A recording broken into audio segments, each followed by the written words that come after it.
The delegation is here today to announce Reinventing Branchville and Georgetown, a collaborative intermunicipal planning effort that capitalizes on the strengths of both villages within the transit-oriented development zone to create vibrant villages full of new residences like Georgetown's Gilbert and Bennett Wire Mill project, plus more shops, outdoor cafes, culture, and parks. Planning is the most important part, and that's what we're starting here today. Branchville has got such a rich history, as does Georgetown, and they've been connected for years.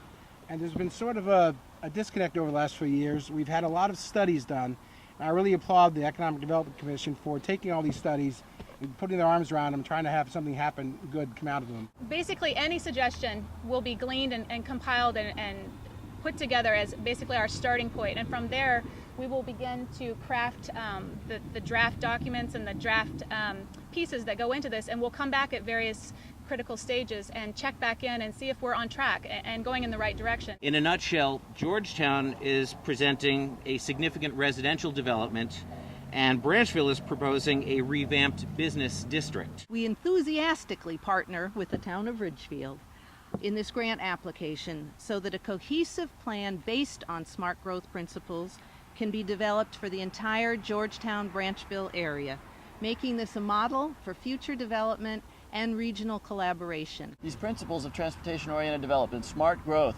are really the future, and this community is leading the way. We have two state representatives who represent Reading, as well as one in Wilton, and I'm going to coordinate those efforts to help us get that grant from OPM. The deadline is not until October, so it's going to be a little bit before we know whether that money will be available to us, but we're going to do everything we can on a coordinated basis to make sure that the money is, if there's a chance that we can get it, we're going to get it.